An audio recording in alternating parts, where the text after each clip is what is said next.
బయలుదేరి ఉదయం 11 గంటలకు మంత్రి దత్తత గ్రామమైన పెదమైనవాని లంక చేరుకుంటారు. అక్కడ 11 గంటల నుంచి 12 గంటల వరకు మన్ కీ బాత్ కార్యక్రమంలో పాల్గొంటారు. మధ్యాహ్నం 12 గంటల నుండి 1 గంట 30 నిమిషాల వరకు సియోంటి ఏఐ స్కిల్ హబ్ ప్రారంభోత్సవ కార్యక్రమంలో పాల్గొంటారు. మధ్యాహ్నం 1 గంట 30 నిమిషాల నుంచి 1 గంట 45 నిమిషాల వరకు సముద్రపు కోత అడ్డుకట్ట పనులను పరిశీలిస్తారు. అనంతరం పెదమైనవాని లంక నుంచి బయలుదేరి మధ్యాహ్నం 2 గంటలకు నరసాపురం చేరుకుంటారు. తర్వాత మధ్యాహ్నం 3 గంటలకు నరసాపురం నుంచి బయలుదేరి కవిటం చేరుకుంటారు. అక్కడ పార్వతీ సోమేశ్వర స్వామి వారిని దర్శించుకుని మొక్కులు చెల్లించుకోనున్నారు. సాయంత్రం 4 గంటలకు కవిటం నుండి విజయవాడ బయలుదేరి వెళ్లనున్నారు.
ఈ అంశంపై మరిన్ని అప్డేట్స్ ని రాంబాబు అందిస్తారు. రాంబాబు, ఈ రోజు నిర్మలా సీతారామన్ నరసాపురం నుంచి ఆవిడ పర్యటన ఉండనుంది, వివరాలేంటి?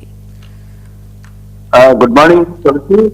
ఈ రోజు పశ్చిమ గోదావరి జిల్లాలో కేంద్ర ఆర్థిక శాఖ మంత్రి నిర్మలా సీతారామన్ పర్యటన వచ్చింది. నరసాపురం వాళ్ళ అత్తగారు నరసాపురానికి నిర్మలా సీతారామన్ ఉన్నారు.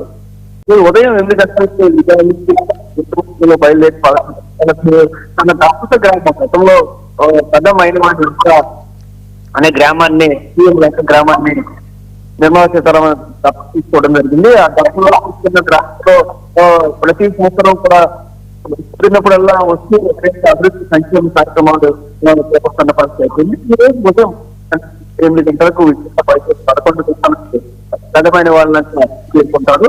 11 గంటల నుంచి 10 గంటల వరకు కూడా మన్ కీ బాత్ కార్యక్రమంలో పెదమైన వాళ్ళలో పాల్గొనడం జరుగుతుంది. తర్వాత 11 గంటల దగ్గర నుంచి 30 నిమిషాలు కూడా ఆర్టిఫిషియల్ ఇంటెలిజెన్స్ స్కిల్ హబ్ ప్రారంభోత్సవ కార్యక్రమంలో లంకలు పాల్గొనడం జరుగుతుంది. అనంతరం 1 గంట 30 నిమిషాల నుంచి 1 గంట 45 నిమిషాలు కూడా పెదమైన లంకలన్నీ సముద్ర క్రియాకలాపాలు కోత గుర్తున్న అక్కడ కోత అడ్డుకట్ట చేస్తున్నారు. పనులు సరిగ్గా పర్యవేక్షణ పరిశీలిస్తారు. తర్వాత 1 గంట 30 నుంచి బయలుదేరి 2 గంటలకు నరసాపురం చేరుకుంటుంది.